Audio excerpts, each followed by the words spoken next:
যদি কেউ ইচ্ছা করে কাবা ঘরের দিকে ফিরার নামাজ না পড়ে, কোনো ইমাম বলেন এক ওয়াক্ত নামাজ যদি ইচ্ছা করে কেউ না পড়ে, কাবামুখী যদি কেউ না হয়, সে জিন্দিক হয়ে যায়, সে কাফের হয়ে যায়।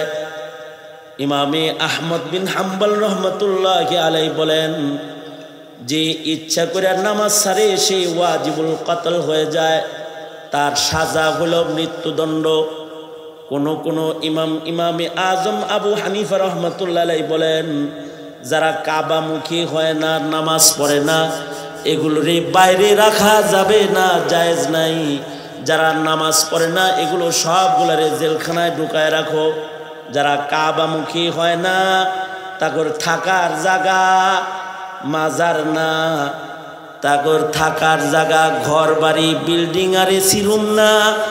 যারা কাবামুখী হয় না, নামাজ যারা পড়ে না, নির্ধারিত সময়ে যারা নামাজ পড়ে না, ওদের থাকার জায়গা, ইমামে আজম আবু হানিফা বলে, ওদের থাকার জায়গা হলো জেলখানা।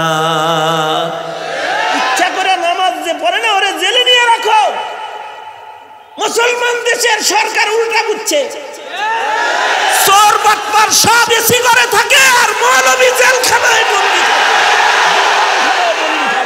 যে কাবার দিকে আযান করো, কাবার দিকে ফিরে নামাজের ইমামতি করো।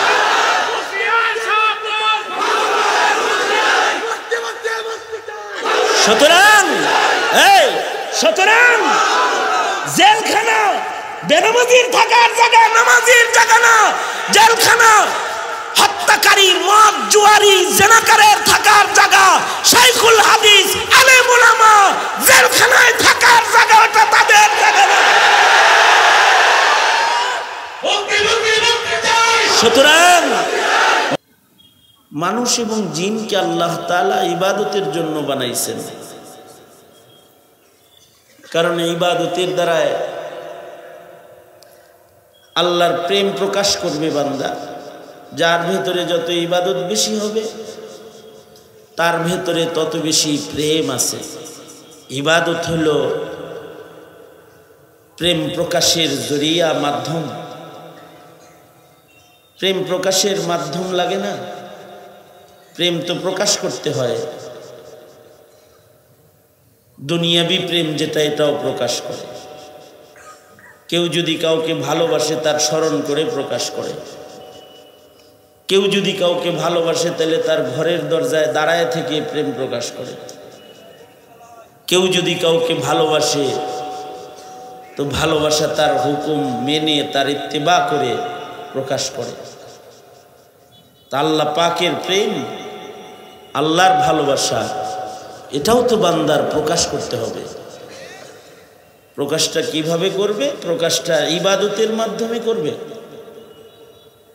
এ কারণেই বান্দাকে ইবাদত শিখানোর জরুরত পড়েছে। ইবাদত শিখানোর জন্য পৃথিবীতে আল্লাহ তাআলা শিক্ষক পাঠানোর সিলসিলা বাবা আদম আলাইহিস সালাতু ওয়াস সালামের মাধ্যমে শুরু করেছেন। পৃথিবীতে যত পয়গম্বর আসছেন সকল পয়গম্বররা হলেন শিক্ষক। মানুষদেরকে ইবাদত শিখাইছেন, আখলাক শিখাইছেন, আল্লাহর প্রেম প্রকাশ পদ্ধতি শিখাইছেন। বান্দা কিভাবে রবের প্রেম প্রকাশ করবে, বান্দা কিভাবে আল্লাহ পাকের ভালোবাসা প্রকাশ করবে, এই ভালোবাসা প্রকাশের পদ্ধতি, প্রসেস পয়গম্বর আলাইহিমুস সালামগণ জমিনে যুগে যুগে শিখাইছেন। এইটাকে প্রেম বলে। এভাবে ইবাদত করলে মহান আল্লাহর প্রেম প্রকাশ হয়, আর এইভাবে ইবাদত করলে মহান আল্লাহ রাজি হয়। আর এইগুলা না করলে কিন্তু শয়তান রাজি হয়। এটা পয়গম্বররা শিখাইছেন। এই শিখানোর সিলসিলায় সর্বপ্রথম শিক্ষক হলেন হযরত আদম আলাইহিস সালাতু ওয়াস সালাম। আর আদম আলাইহিস সালাতু ওয়াস সালাম ইবাদত শিখানোর পাশাপাশি ইবাদত করবে কোথায় এটার জায়গাও নির্ধারণ করে দিয়েছেন। পৃথিবীতে প্রথম ইবাদতের ঘর নির্মিত হলো, নির্মাতা মানুষের ভেতরে ঘরের প্রথম নির্মাতা প্রথম মানুষ আদম আলাইহিস সালাতু ওয়াস সালাম। পৃথিবীটা যেহেতু থাকার জায়গা না, এ কারণে পৃথিবীতে থাকার ঘর প্রথম বানানো হয়নি। পৃথিবীটা ইবাদতের জায়গা। মানুষ পৃথিবীতে থাকতে আসে না, মানুষ পৃথিবীতে ইবাদত করতে আসে। সঙ্গত কারণেই মানুষের জন্য ইবাদতের ঘর প্রথম বানানো হয়েছে। আসমানেও ইবাদতের ঘর আছে। ফিরিস্তারাও যেহেতু ইবাদত করে, তাই ফিরিস্তাদের জন্য আসমানে ঘুমের ঘর নাই, কিন্তু ইবাদতের ঘর আছে। সপ্ত আকাশের উপরে আরশে আজিম বরাবর ইবাদতের একটি ঘর আছে, সেজদার একটি জায়গা আছে, যে ঘরের নাম মসজিদ বাইতুল মামুর। বাইতুল মামুর মসজিদ, এটি ইবাদতের ঘর, এটি ফিরিস্তাদের ইবাদতখানা। আল্লাহর রাসূল সাল্লাল্লাহু আলাইহি ওয়াসাল্লাম মেরাজের সফরে বাইতুল মামুর জিয়ারত করেছেন, ফিরিস্তাদের ইবাদত দেখেছেন। সরওয়ারে দু আলম নবী মেরাজ থেকে ফিরে এসে বলেছেন, 7 আসমানের উপরে একটা ইবাদতের ঘর আছে, যে ঘরটা ফিরিস্তাদের ইবাদতগাহ। এই ঘরের ভেতরে ফিরিস্তারা দলে দলে প্রবেশ করে সেজদা দেয়, ইবাদত করে। আশ্চর্য কাহিনী, আল্লাহর রাসূল বলেছেন, এই মসজিদ মামুরের ভেতরে যেই ফিরিস্তার কাফেলাটা একবার প্রবেশ করে এবং ইবাদত করে তারপরে বের হয়ে যায়, সরওয়ারে দু আলম নবী বলেন, ফিরিস্তা তো আল্লাহ তাআলা এত বানাইছেন, ফিরিস্তাদের সংখ্যা তো এত, যেই দলটা মসজিদ মামুরের ভেতরে প্রবেশ করে একবার ইবাদত করে বের হয়ে যাবে, কিয়ামতের পূর্বে এই গ্রুপটা দ্বিতীয়বার আর ওই ঘরে ঢোকার চান্স সুযোগ তাদের ঘুরে আসবে না। এত ফিরিস্তা বানাইছেন। এই ফিরিস্তাদের ইবাদতগাহ আকাশেও আছে, মসজিদ বাইতুল মামুর। আশ্চর্য বিষয় হলো, এই মসজিদটি সোজা আরশে আজিমের নিচে, অর্থাৎ দোনো হাত উপরে তুলেন তো, মেঘে ভিজে ঘুমাইছেন নাকি? সোজা করেন, আঙুল খুলে দেন, নাড়াচাড়া দেন, জবান খুলেন, হাত নামান, জবান খুলেন, জবান খুলে বলেন সুবহানাল্লাহ, আলহামদুলিল্লাহ, লা ইলাহা ইল্লাল্লাহ, আল্লাহু আকবার। আল্লাহু আকবার জোরে বলা সুন্নাত। আল্লাহু আকবার। মাথায় তো আর হেলমেট লাগানো নেই, খোলাই আছে মুখ, জবান খুলে বলেন আল্লাহু আকবার। এই যেমন আমার দিকে ছিলেন, এই দিকে থাকেন, বলতে থাকি, শুনতে থাকেন। ভালো শব্দ শুনলেও লাভ আছে, বুঝলেও লাভ, না বুঝলেও শুনলে লাভ। এই কারণে আজান বাচ্চাদেরকে শোনানো হয়, বাচ্চারা বুঝে না, তাও শোনানো হয়, লাভ হয়। আল্লাহ বলেছেন ফাযাক্কির, শোনাইতে থাকেন, লাভ হবে, বুঝলেও হবে, না বুঝলেও হবে। ঢোলের বাড়ি তো আর কানে নিবে না, এখানে বসলে ভালো কথাই তো কানে যাবে, সুতরাং লাভ হবে। সুতরাং এক যেহেতু থাকা চাই, এই আওয়াজগুলো আমার লাভ হবে, এই ইয়াকিন নিয়েই শোনা চাই। যার ইয়াকিন নাই তার এখানে বসাও উচিত না, চলে যাওয়া উচিত না। তাহলে যে ইয়াকিন নিয়ে শুনবে সে তো অন্য মনস্ক থাকার কোনো সুযোগ নেই। যে দুই কাম করবো এখানে ধরা খাইব। দুই কাম করা মানে কি জানেন? লাইট দিব, মোবাইল টিপবো, শুনবো, দুই কাম একসাথে করবো, ও ধরা খাইব। তার মানে এই কথাগুলো ওকে উপকার দিবে না। তার লাইভের মাধ্যমে হয়তো কারোর কানে আওয়াজ যাইতে পারে, হ্যার হৃদয়ের ভিতরে ঢুকবো না। ঠিক বললেও ঠিক, না বললেও ঠিক, এটাই ঠিক। মুরব্বীরা বলছে দুই পায়ে দুই নায়ে একসাথে পাড়া দিও না। দুই নায়ে যদি একসাথে পাড়া দেয় তাইলে কিন্তু হয়তো পইরা যায়, তাছাড়া ভাইরা যায়। এই জন্য দুই কাম করতে নাই। আমাদের মুরব্বীরা রসিকতা করে আরো বলতেন, আমার উস্তাদরা বলতো, জানো এই মিয়া পাও খোটাখুটি করো, নখ খোটাখুটি করো, এটা করো, আবার ক্লাসেও বয়ে থাও, দুই কাম করে এলেম নিতে পারবা, বলতো হুজুররা। দুই কাম একসাথে করে এক জায়গায়, বাথরুমে। বাথরুমে দুই কাম একসাথে করে, হাঁকতে যায় মইত্যা দেয়, যায় হইলো কয় নাম্বার কয়া ছুটি নিয়েছে একটা কয়া, কিন্তু তিনটা করে দুটা করে সাইডে একটা কইছে। এই একসাথে দুই কাম এক জায়গায় হয়। কেউ যদি চেষ্টা করে যে আমি একটা করবো, তাও পারে না। এমনকি বর্তমান আমেরিকার প্রেসিডেন্ট অথবা জাতিসংঘের মহাসচিব, এরা যদি চিন্তা করে আমি রাশিয়ার প্রেসিডেন্ট, আমেরিকার প্রেসিডেন্ট, জাতিসংঘের মহাসচিব, আমি একটা সারনা, যদি নিয়ত করে যে বসে, তো যতই চাইপা চুপে ধরু, একটা করতে যাইব, দুইটা হয়ে যাইব। আল্লাহ তাআলা পৃথিবীর সব ক্ষমতাধরদেরকেও একসাথে দুইটা করায় হেরে দেখায় যে তোর ইচ্ছা মতো কিন্তু হয় নাই, আমার ইচ্ছা মতো হয়েছে। পেটটাও তোর ইচ্ছা মতো পরিষ্কার করতে পারস নাই, কোথাকুতি অনেক করছস, পত্রিকা অনেক পড়ছস, লং টাইম স্ট্রে করছস, কিন্তু সাব হয় নাই, বাইরে কইছস কাম হইল না। আসলে কামটা কে করায় নাই? বান্দা তো বান্দাই, বান্দা যে অক্ষম এটা ওরে দেখাইতেই হতো। এ কারণে আমেরিকার প্রেসিডেন্টও টয়লেটে ঢুকায় কয়, তুই অক্ষম পুরুষ, তুই একটা করতে পারস না, দুইটা করস, নিজের মন মতো করতে পারস না, আল্লাহর ইচ্ছা মতো করস।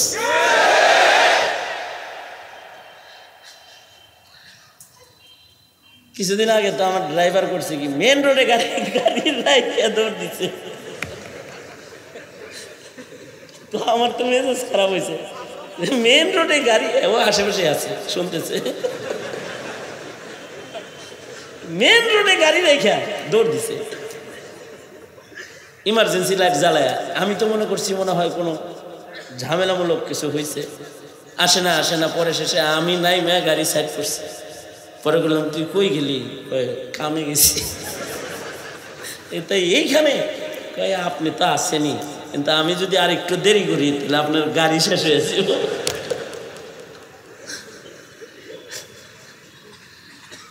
হ্যাঁ, একসাথে একটা করান যায় না, দুইটাই করে। একটা করতে আমি বললাম, যে কয়টা করছিস? দুইটাই করছি। কয়টা করছিস বলে আমি বুঝাইছি যে 1 নম্বর করছিস না 2 নম্বর করছিস, ওকে দুটোটাই করছি। কারণ মানুষ অক্ষম, বোর কাছে না বুঝাইলেও বাথরুমে যায় বুঝা হালা হে অক্ষম।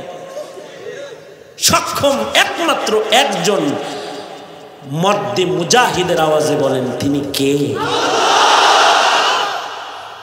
सरापा आजिज़ी होने ने बंदा कर दिया हमको, सरापा आजिज़ी होने ने बंदा कर दिया हमको, वगरना हम खुदा होते जो दिल बेआरज़ू होता, वगरना हम खुदा होते जो दिल बेआरज़ू होता। পদে পদে কদমে কদমে পলকে পলকে পড়তে পড়তে অক্ষমতা প্রকাশ পায়, তার নাম হলো ইনসান। আর পলকে পলকে সেকেন্ডে সেকেন্ডে মুহূর্তে মুহূর্তে শ্বাসে শ্বাসে যার সক্ষমতা, যার স্থায়িত্ব প্রকাশ পায় তিনি হলেন আল্লাহ। সুতরাং একসাথে দুই কাম করো না, কিছু কথা কই শোনো, আল্লাহ দিলে আমাদের মুরব্বীরা যারা ছিল বলার অনেকে গেছে গা, আমিও সিরিয়ালে আছি, লাইনে পড়ছি, দাও না। আল্লাহু আকবার। পৃথিবীটা যেহেতু থাকার জায়গা না, এ কারণে পৃথিবীতে থাকার ঘর আগে না। আল্লাহর রাসূল বলেন, ক্বালা রাসূলুল্লাহ সাল্লাল্লাহু আলাইহি ওয়াসাল্লাম, আদ-দুনিয়া মাজরাআতুল আখিরাহ। আল্লাহর নবী বলেন যে দুনিয়াটা হলো ইবাদতের জায়গা। মাখলুক যা বানানো হয়েছে সব ইবাদতের জন্য বানানো হয়েছে। আন উহাব্বাবা, মাখলুক আল্লাহকে ভালোবাসবে। আল্লাহ বলেন আমারে ভালোবাসবে, এই জন্য আমি মাখলুক বানাইছি। ফাখালাকতুল খালকা, এ কারণে মানুষ খালি আল্লাহরে ভালোবাসে তা না, পিপিলিকাও আল্লাহকে ভালোবাসে, পোকামাকড়ও আল্লাহকে ভালোবাসে, সাপ বিচ্ছু আল্লাহকে ভালোবাসে, বাঘভাল্লুকও আল্লাহকে ভালোবাসে, ফিরিস্তা জিনও আল্লাহকে ভালোবাসে, গাছপালাও আল্লাহকে ভালোবাসে। শুধু ভালোবাসে তা না, তারা আল্লাহর নামের ভালোবাসা ওরা প্রকাশ করে আল্লাহর নাম জপে, জিকির করে। ইউসাব্বিহু লিল্লাহি মা ফিস সামাওয়াতি ওয়া মা ফিল আরদ। আসমান জমিনের মাঝখানে আল্লাহ যা বানাইছে সব আল্লাহ পাকের জিকির করে। পিঁপড়ায় আল্লাহর জিকির করে, পোকায় আল্লাহর জিকির করে। ওদের জন্য জিকিরটাই ইবাদত। মানুষ যেহেতু পিঁপড়ার মতো মাখলুক না, পোকার মতো মাখলুক না, এ কারণে মানুষের ইবাদত পিঁপড়ার পোকামাকড়ের মতো না। মানুষের ভিতরে কিছু বদনসিব মানুষ আছে, এরা পিঁপড়ার মতো মনে করে নিজেরে। ওরা খালি জিকির করে আর কয় আমরা জাকের। কইলে হয়ে গেল বেটা, ভালো করে বলো, ঠিক না বেটি? কিছু আছে ওরা খালি জিকির করে, এই জিকির। ওরা মনে করে যে আমরা গরু, আমরা ছাগল, আমরা গাছ, আমরা লতা পাতা।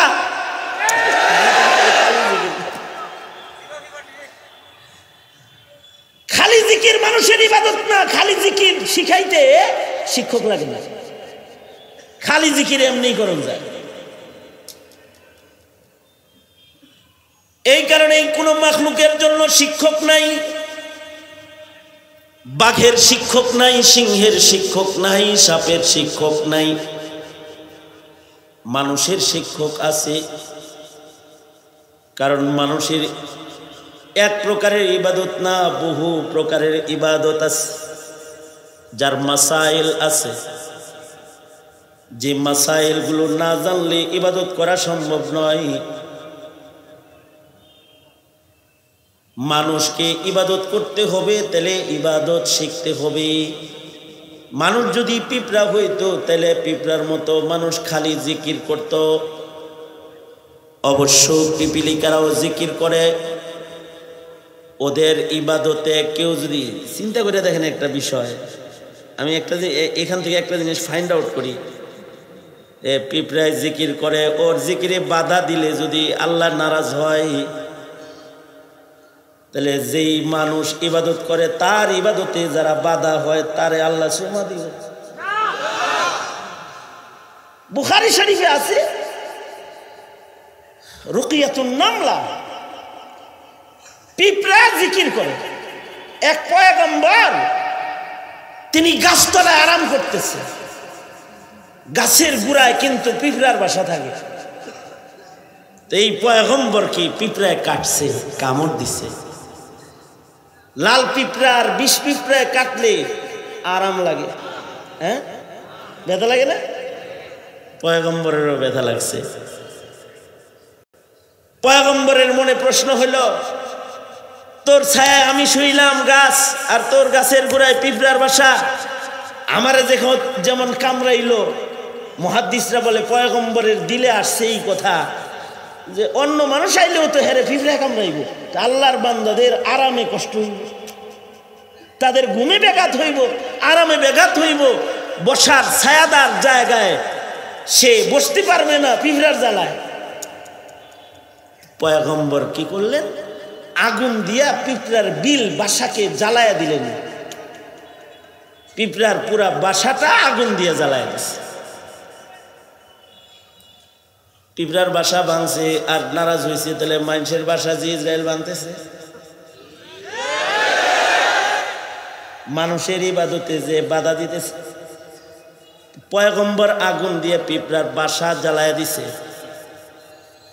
সাথে সাথে আল্লাহ তাআলা পয়গম্বরকে ডেকে বললেন, এই আমার পয়গম্বর, পিঁপড়ার বাসা আগুন দিয়া জ্বালাইলা কেন? ওরা আমার জিকির করতেছিল, ওরা আমার ইবাদত করতেছিল, ওরা আমাকে ডাকতেছিল। পয়গম্বরে একটা ধমকি দিছেন, আর পয়গম্বর এর জন্য শত শত বছর কাঁদছেন যে উনি পিঁপড়ার ইবাদত বন্ধ করছেন। শর্মিন্দা আর লজ্জিত হয়ে উনি কাঁদছেন। পিঁপড়ারাও আল্লাহর জিকির করে, পিঁপড়ারাও আল্লাহর তসবিহ পড়ে, ওরাও ইবাদত করে।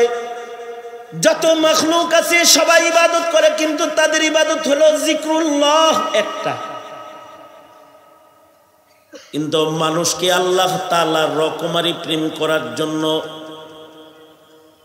আহকামাত আর ইবাদত দান করেছেন, শরীয়ত দান করেছেন। শরীয়ত শিক্ষক ছাড়া হবে না, এ কারণে শরীয়তের তালিম দেওয়ার জন্য শিক্ষক পাঠাইছেন। পয়লা শিক্ষক হলেন আদম আলাইহিস সালাতু ওয়াস সালাম। শিক্ষকের শিক্ষাটা দিবেন কোথায়? এজন্য পৃথিবীতে প্রথম ইবাদতের ঘর বানাইছেন। আল্লাহ তাআলা বাবা আদমকে নির্দেশ করেছেন পৃথিবী থাকার জায়গা নয়, ইবাদতের জায়গা। তাই আদম ফেরেশতারা যেখানে তওয়াফ করেছে কাবা বানায়া, সোজা মসজিদ মামুরের নিচে জমিনের উপরে, ও আদম তুমি একটা ঘর বানাও। তো বাবা আদম দুনিয়ার পয়লা ঘর নির্মাণ করলেন। থাকার ঘর নয়, ইবাদতের ঘর নির্মাণ করলেন। ইন্না আউওয়ালা বাইতি উযিআ লিন-নাস, ইন্না আউওয়ালা বাইতি উযিআ লিন-নাস লাল্লাযী বিবাক্কাতা মুবারাকান ওয়া হুদাল লিল আলামিন। আল্লাহ তাআলা বলেন, নিশ্চয়ই পৃথিবীর পয়লা ঘর এটা মক্কা মুআজ্জমার ওই ঘর যেটা বাবা আদমে বানাইছে। এটা কিন্তু দুনিয়ার পয়লা ঘর। আদম নিজের জন্য বানায় নাই, নিজের পরিবারের জন্য বানায় নাই, অথবা সমাজের সাধারণ মানুষ, ওই সমাজের লোকদের জন্য শুধু এই ঘর বানায় নাই। এই ঘরটা হুদাল লিল আলামিন, আল্লাহ তাআলা রব্বুল আলামিন। এই ঘরের পাশে হাবিবুল্লাহ আসবে রহমাতুল লিল আলামিন। আর এই ঘরটা হলো হুদাল লিল আলামিন, বিশেষ কোনো এক গোষ্ঠীর ঘর না। দুনিয়াতে যত কিছু আছে সব কিছুর কাবা হলো বাইতুল্লাহ। শুধু মানুষের কাবা না, মাখলুকাতের কাবাও বাইতুল্লাহ। এ কারণে বাইতুল্লাহকে মাখলুকরাও মহব্বত করে। আল্লামা জালালউদ্দিন রুমি রহমাতুল্লাহ আলাইহি বলেছেন, সাত সাগরের ওই পাশ থেকে পিঁপড়া বাইতুল্লাহকে ভালোবাসে। साहिल से लगा दे मेरे इश्क़ों का सफीना, या रब दिखा दे मुझे मक्का व मदीना, या रब दिखा दे मुझे मक्का व मदीना। এই ঘর শুধু মানুষের জন্য না, আলামিনের জন্য হুদা। এটা মানুষরা তো অবশ্যই এই ঘরমুখী থাকবে, জীবিত মানুষরা এ ঘরের তওয়াফ করবে, এ ঘরের দিকে নামাজ পড়বে, এ ঘর তাকিয়ে দেখবে। মরে যারা যাবে তারাও এই ঘরের দিকে মুখ করে শুয়ে থাকবে। আল্লাহর বিধান। এজন্য সারা দুনিয়া থেকে নামাজ পড়ে বাইতুল্লাহর দিকে, সারা দুনিয়া থেকে মানুষ মক্কায় যায় ও ঘরের তওয়াফ করে। সারা দুনিয়ার মানুষ কাবার নজর করে চেয়ে চেয়ে দেখে আর রহমত তাদের উপরে ঝরে। কারণ এটা আরশে আজিমের নিচে হাদিসে আছে, আসমান থেকে প্রতি মুহূর্তে মুহূর্তে এই ঘরের উপরে 120টা করে রহমত বর্ষণ হয়। এর ভেতরে সিত্তুন আলিত তাইফিন, যারা ও ঘরকে তওয়াফ করে তাদেরকে আল্লাহ তাআলা রহমত দান করে। ওই রহমত নেওয়ার জন্য পাখিরাও ওই ঘর তওয়াফ করে, ফিরিস্তারাও ওই ঘর তওয়াফ করে, সাপ বিচ্ছুরাও ও ঘর তওয়াফ করে। কারণ তওয়াফকারীকে আল্লাহ তাআলা রহমত দান করে। আর যারা মরে তারা ও ঘরের দিকে মুখ করে কবরের ঘরে শুয়ে পড়ে। হাদিস শরীফে আছে, যাদের চেহারা কাবার দিকে থাকে তাদের কবর হয় জান্নাতের বাগান, তাদের কবরে আযাব হয় না। আর যদি কিবলার দিকে ঘুরে শোয়াইছে কিন্তু কোনো কারণে ফিরিস্তারা বলছে জীবনে কাবার দিকে একটা সেজদা দেশ নাই, আজকে কাবার দিকে কেন কায়তে শুইলি, নাফরমান চেহারা ঘোরা, সারা জনম বাবার দিকে ছিলি আজকে কাবার দিকে ঘুরছস কেন?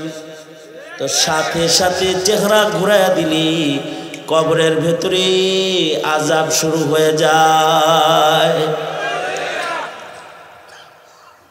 এই কারণেই খাদিজাতুল কুবরার দাবি ছিল, উম্মুল মুমিনিনের দাবি ছিল আল্লাহর রাসূলের কাছে, ওগো আল্লাহর নবী, আমি মরে গেলে আপনার গায়ের একটা জামা কাফন দিয়েন আমাকে।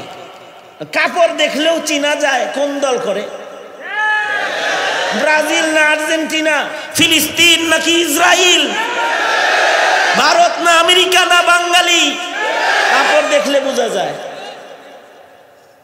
ওগো আল্লাহর নবী, আপনার গায়ের একটা জামা আমাকে কাফন হিসেবে দিয়ে দিয়েন, এই কাপড় প্রমাণ করবে আমি কোন দলের লোক। আরেকটা দাবি হলো, তো সরকার নিজের হাতে আপনি আমাকে কাবার দিকে ঘুরায়া নিজের হাতে দাফন করে শোয়া দিন।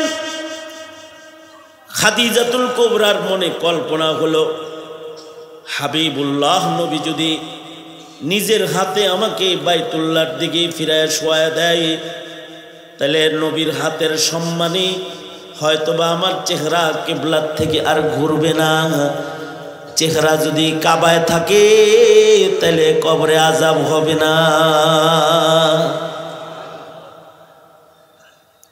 আর যাদের কবরে চেহারা ঘুরায় দেয় তাদের কবরে আযাব হয়, যাদের কবরে আযাব যায় তাদের কবর সংকীর্ণ হয়ে যায়, আগুন ঢুকে যায়, সাপ বিচ্ছু যায়। আর যাদের কবরে রহমত যায় তাদের কবর প্রশস্ত হয়ে যায়।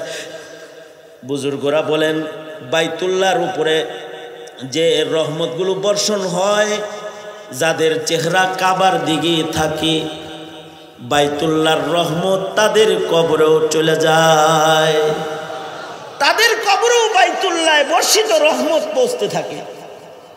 রহমত যদি কারোর কবরে যায় তখন তার কবরটাও প্রশস্ত হয়, কারোর কারোর কবর অনেক প্রশস্ত হয়। আবার কারোর কারোর কবরে সংকীর্ণ জায়গা হয়, দুই পাশের কবরের মাটি চাপ দেয় আগুন ধরে যায়। কবরে মানুষ কিছু আছে ইবাদত করে, দুনিয়াতে সারা জনম ইবাদত করছে, কবরেও ইবাদত করে। আশ্চর্য বিষয় হলো, কবর থেকে যদি কারোর কবর জান্নাতি হয়, কবর থেকে কেউ কেউ হজ করার জন্য বেরোয় আসে। ইমদাল বুখারী, ইমাম বুখারী রহমতুল্লাহ আলাইহির নিকট, হ্যাঁ এটা সম্ভব। কবরে কেউ কেউ কোরআন শরীফের তিলাওয়াত করে, ইন্দা ইমাম মুসলিম। কবরে ইবাদত করে, দাঁড়িয়ে নামাজ পড়ে। তিরমিজি, ইমাম তিরমিজি বলেন, হ্যাঁ ইবাদত করে। কবরের ভিতরে আযান হয়, ইকামত হয়, জামাতের নামাজ হয়। ইন্দা দারিমি। কবর যদি কারোর ভালো হয় তাহলে কবরের ভিতরে ইবাদত বন্দেগী সব হয়, কবর প্রশস্ত হয়, কবর থেকে জান্নাত বরাবর খিড়কি খুলে দেওয়া হয়। এই যাদের কবরগুলো জান্নাত হয় তাদের কবরগুলো লাশ কিবলামুখী থাকে, এক riwayat আছে। কারণ এটা হুদাল লিল আলামিন, মাইয়িতের জন্য এটা হুদা, হাই যারা জীবিত তাদের জন্য হুদা। যারা জীবিত তারা 5 বেলা ও ঘরের দিকে দাঁড়ায় নামাজ পড়বে, ওটা ইবাদতের ঘর। ওই ঘরের দিকে যারা দাঁড়ায় নামাজ পড়বে তারা আবেদ হিসেবে স্বীকৃতি পাবে। ইচ্ছা করে কেউ যদি ও ঘরের দিকে ফিরা না দাঁড়ায় তাহলে ইমানদারের দপ্তর থেকে নাম কেটে যায়। যদি কেউ ইচ্ছা করে কাবা ঘরের দিকে ফিরার নামাজ না পড়ে, কোনো ইমাম বলেন 1 ওয়াক্ত নামাজ যদি ইচ্ছা করে কেউ না পড়ে, কাবামুখী যদি কেউ না হয়, সে জিন্দিক হয়ে যায়, সে কাফের হয়ে যায়। ইমামে আহমদ বিন হাম্বল রহমতুল্লাহি আলাইহি বলেন, যে ইচ্ছা করে নামাজ ছাড়ে সে ওয়াজিবুল কতল হয়ে যায়, তার সাজা হলো মৃত্যুদণ্ড।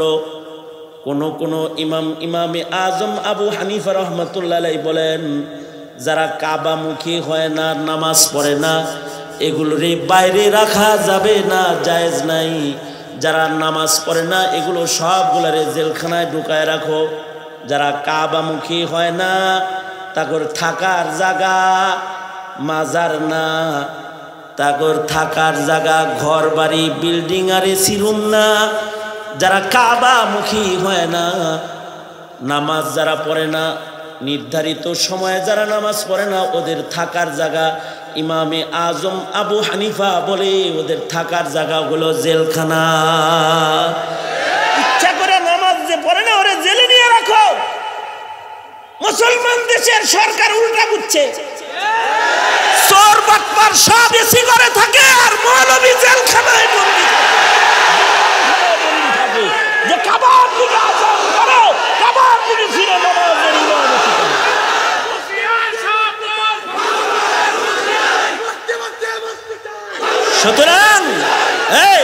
সুতরাং জেলখানা বেনামাজির থাকার জায়গা, নামাজির জায়গা না, জেলখানা।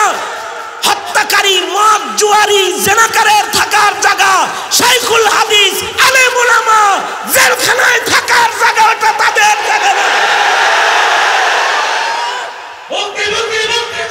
সুতরাং মুহতারাম হাজিরিন, কাবামুখী হও, কাবামুখী হও। সারা দুনিয়ার সব মানুষ কাবার দিকে থাকবে, বাবার দিকে। ইন্না আউওয়ালা বাইতি উযিআ লিন-নাস, ইন্না আউওয়ালা বাইতি উযিআ লিন-নাস লাল্লাযী বিবাক্কাতা মুবারাকা, ইন্না আউওয়ালা বাইতি উযিআ লিন-নাস লাল্লাযী বিবাক্কাতা মুবারাকান ওয়া হুদাল লিল আলামিন। কাবা হুদাল লিল আলামিন, আলামিনের সবাই কাবামুখী থাকবে। আমেরিকামুখী থাকার দরকার নাই, ইন্ডিয়ামুখী থাকার দরকার নাই, আল্লাহমুখী থাকতে হইব। মার্কাটা কি কাবা, মার্কাটা কি কাবা।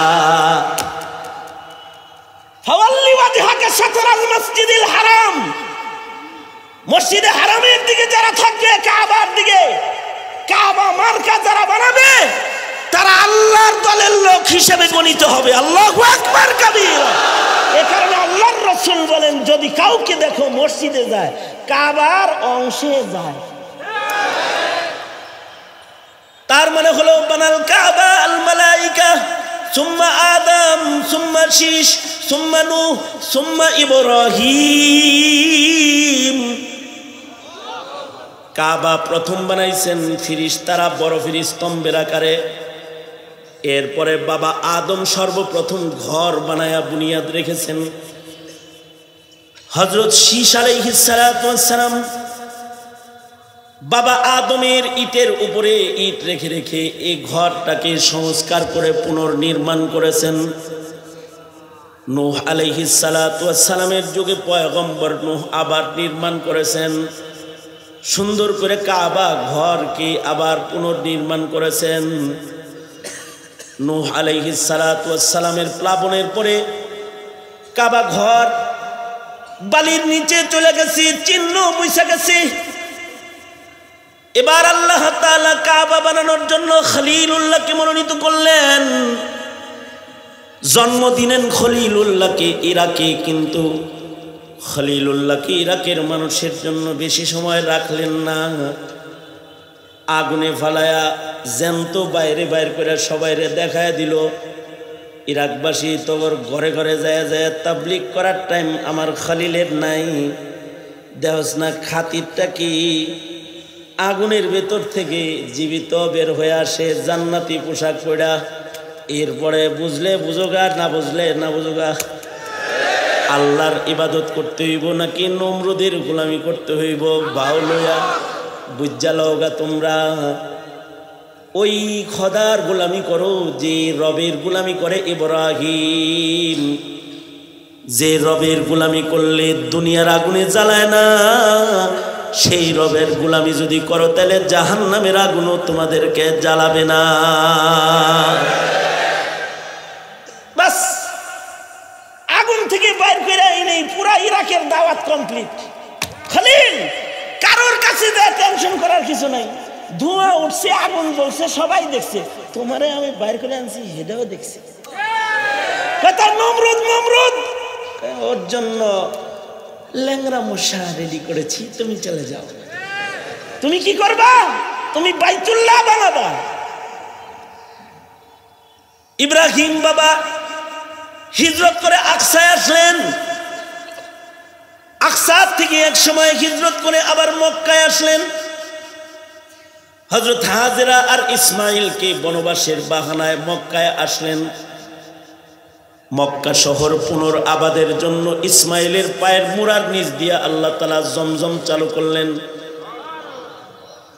জবিহুল্লাহরও পরীক্ষা নিতে কাবাগরের যুগালি বানাইবেন। পরীক্ষা নিতে মিনায় নিলেন। হাবিবুল্লাহ শহরের ইট বালুরও দাম বাড়াইলেন।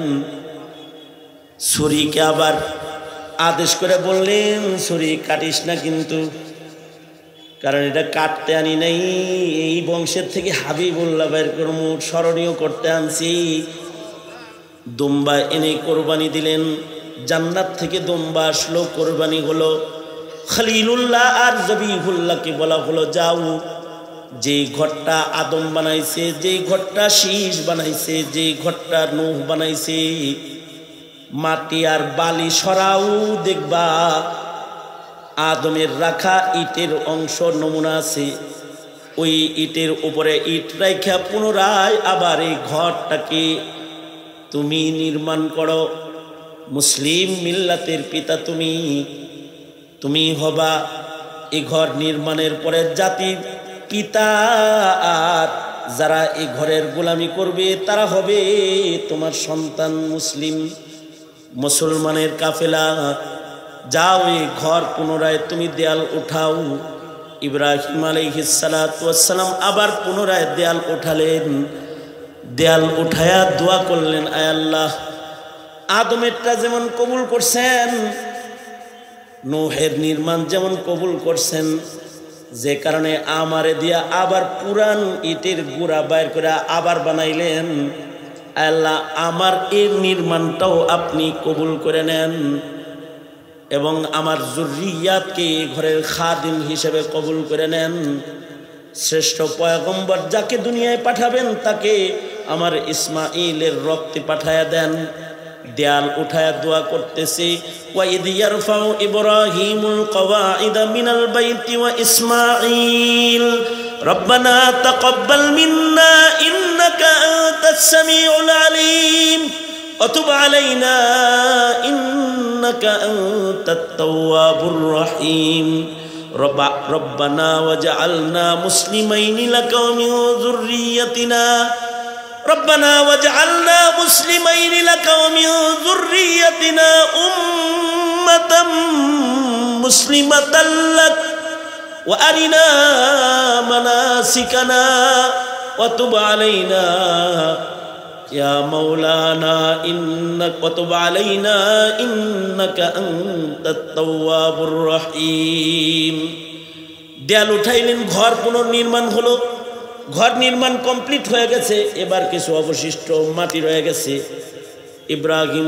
তুমি পিতা হিসাবে তোমাকে মসজিদ নির্মাতা বানিয়েছি তোমার সন্তানদেরকেও মসজিদ নির্মাতা বানাবো তুমি কাবা নির্মাণের অবশিষ্ট মাটি যেটা আছে এটাকে আকাশে ছুঁড়ে মারো তোমার নিক্ষিপ্ত বালিগুলা যেথায় যেথায় পড়বে সেখানে সেখানে মসজিদ হবে এই উম্মতের শান তোমার সন্তানদের শান তোমার সন্তানরাও মসজিদ নির্মাতা হবে তোমার সন্তানরাও পৃথিবীতে বাইতুল্লাহ নির্মাতা হবে সারা দুনিয়াতে বাইতুল্লাহর হিস্সা নির্মাণ হবে অংশ মসজিদ নির্মাণ হবে আল্লাহর রাসূল বলেন যারাই মসজিদ নির্মাণ করবে ছোট মসজিদ বানাক আর বড় মসজিদ বানাক আল্লাহ তাআলা তাদেরকে জান্নাতের ভেতরে বাড়ি দান করবে মান বানা লিল্লাহি মসজিদান বানাল্লাহু লাহু বাইতান ফিল জান্নাহ এই উম্মতের শান হলো উম্মত মসজিদ নির্মাতা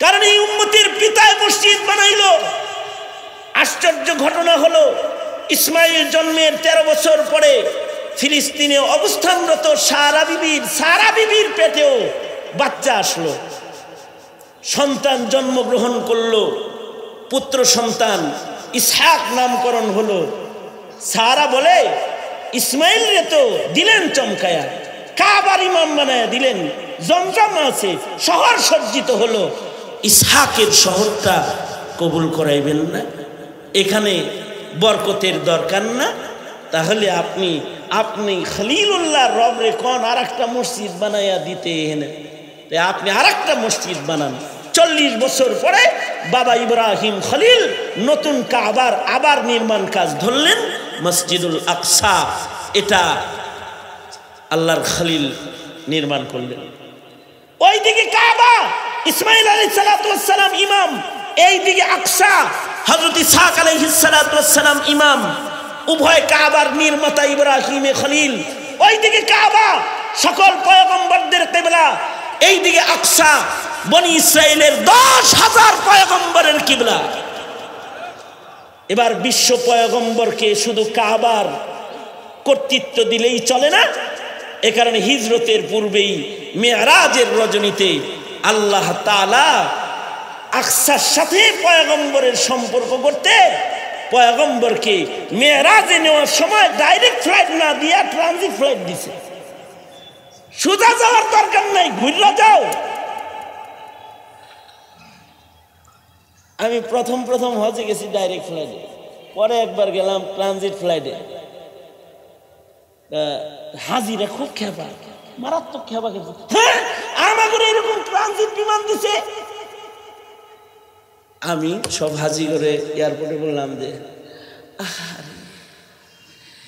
কি সুখের খবর আল্লাহ তাআলা কত বড় একটা সুন্নতের আমল করার সুযোগ আপনারে আর আমারে দিছে আল্লাহ যেদিন তার বন্ধুরে আল্লাহর কাছে ডাইকা নিছে এদিন ট্রানজিট ফ্লাইটে নিছে আমাগর কি কপাল রে কবে থেকে দোয়া করতেছিলাম যে ট্রানজিট ফ্লাইটে যেন মক্কায় যাইতাম পারে তো এজেন্সির মালিক ওরা মারে আমার এই ওয়াজের শোনার পরে কয় যে আলহামদুলিল্লাহ হুজুর তো ওরা ঢুকছে আমরা জিতছি আমি কি হ্যাঁ নিয়তের কারণে মানুষ জিতা যায় নিয়তের কারণে মানুষ হাইরা যায় ইন্নামাল আমালু বিন্নিয়াত কখনো নিয়ত যদি একটু প্যাচ লাগায়া হয় তাহলে জিতা যায় আর নিয়তটা যদি এরকম হয় তাহলে হাইরা যায় নিয়তটা যত উন্নত হয় সবটা তত উন্নত হয় প্যাচে যেহেতু পড়ছি নিয়তটা ভালো করে লই অসুবিধাটা কি আল্লাহ আল্লাহর রাসূলকেও ট্রানজিট ফ্লাইট দেওয়া হলো। এক মসজিদ থেকে ডাইরেক্ট আরশে গেলে চলে না, আপনার বাবার নির্মাণের মসজিদ দুইটা আছে, যান হারাম থেকে আগে আকসায়, আকসা থেকে আরশে আসবেন। আল্লাহু আকবার বলেন। কারণ আপনার বাবার বরকতে শুধু মক্কা সাজাই নাই, আপনার বাবারে দিয়ে আকসাও সাজাইছি। আল্লাযী বারাকনা হাওলাহু লিনুরিয়াহু মিন আয়াতিনা। আল্লাহর রাসূলকে আকসায় নিলেন, আল্লাহর রাসূল সেখানে সকল পয়গম্বরদের ইমামতি করলেন।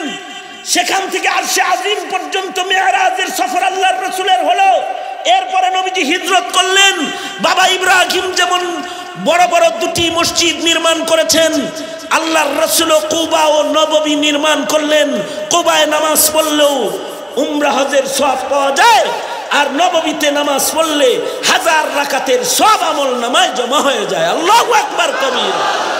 নবীজিও মসজিদ বানালেন এবং মদিনাতুল মুনাওয়ারা থেকে আল্লাহর রাসূল 16 মাস পর্যন্ত মসজিদুল আকসার দিকে ফিরে নামাজ পড়লেন। সারা দুনিয়াকে মেসেজ দিলেন, মসজিদ শুধু তোমাদের জন্য হারাম না, আকসা এটাও তোমাদের কিবলা, হারামও তোমাদের কিবলা, আকসাও তোমাদের কিবলা।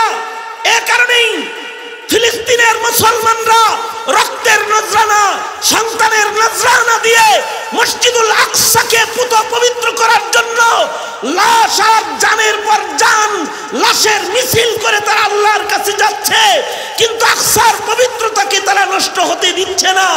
আকসার পবিত্রতা যেমন নষ্ট করা যায় না, দুনিয়ার কোন মসজিদের পবিত্রতা নষ্ট করা যায় না। এ কারণে বাংলাদেশেও যখন কোন মসজিদের উপরে আঘাত হয়েছে, ময়মনসিংহের সন্তান মসজিদ নির্মাণের জন্য শাহাদাত বরণ করেছে, শাহাদাত বরণ করেছে মসজিদ নির্মাণের জন্য। যুগে যুগে যুগে যুগে সকল নবীরা মসজিদ নির্মাতা, কিয়ামত পর্যন্ত উম্মতে মুসলিমাও হবে মসজিদ নির্মাতা। কিন্তু রহস্য আরেকটা আছে, নবীদের পরে নবী ছিল তাই মাদ্রাসা নির্মাণের জরুরত পড়ে নাই।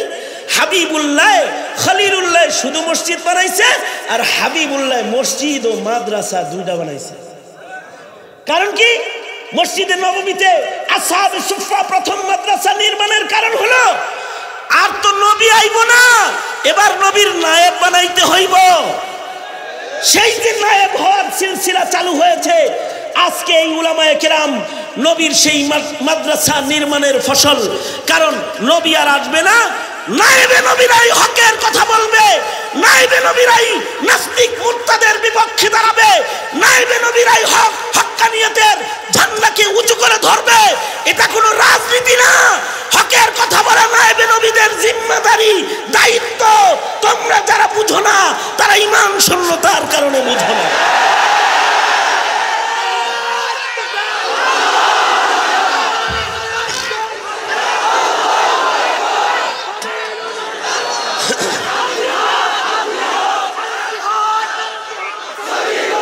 সুতরাং এই শোনো, সুতরাং পশ্চিমাদের অবৈধ সন্তান যারা মসজিদ বন্ধ করার পায়তারা করো আর মাদ্রাসা বন্ধ করতে চাও, আমরা তাদেরকে জানাইয়া দিচ্ছি আমাদের গায়ে রক্ত থাকতে মসজিদও বন্ধ হবে না, মাদ্রাসাও বন্ধ হবে না। তোমরা খড়কুটা হয়ে ভেসে যাবে যারা মসজিদ মাদ্রাসার দিকে তাকাবে। সুতরাং মসজিদ মাদ্রাসা রক্ষার জন্য, নবীর নির্মাণকে রক্ষার জন্য, আমানতকে হিফাজতের জন্য উলামারা যদি রক্ত দিতেও ডাক দেয়, রাজপথে বারবার রক্ত দিতে রাজি আছো তো তোমরা ইনশাআল্লাহ?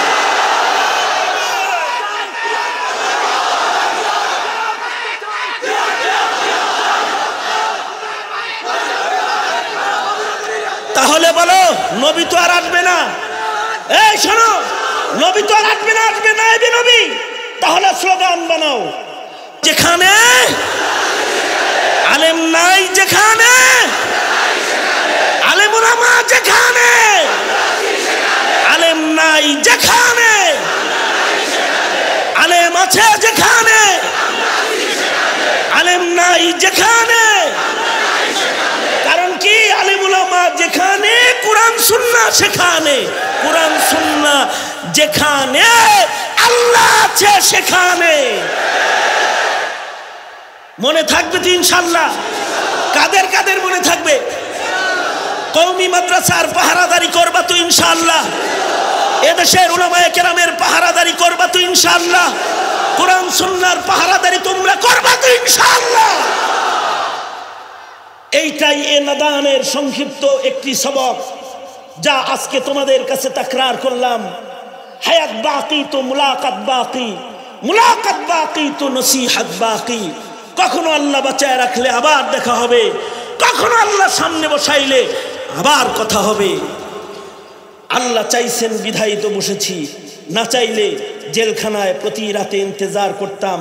মনে হয় আজ রাতে আমার মৃত্যু হয়ে যাবে, কোনদিন হয়তো মনে হয় জনতার চেহারা আর আমার দেখা নসিব হবে। দুটি কথা বললাম, যা কিছু বলেছি এর থেকে আল্লাহ তাআলা ইবরত হাসিল করার তৌফিক দান করেন, আমিন। ওয়া আখিরু দাওয়ানা আলহামদুলিল্লাহি রাব্বিল আলামিন। আসসালামু আলাইকুম ওয়া রাহমাতুল্লাহ। একের পর এক উলামারা কথা বলবে, ধৈর্যের সাথে বসে আলোচনা শুনে মাহফিলকে সফল করার উদাত্ত আহ্বান জানিয়ে আমি আমার কথা এখানেই শেষ করছি। আসসালামু আলাইকুম ওয়া রাহমাতুল্লাহি ওয়া বারাকাতুহু।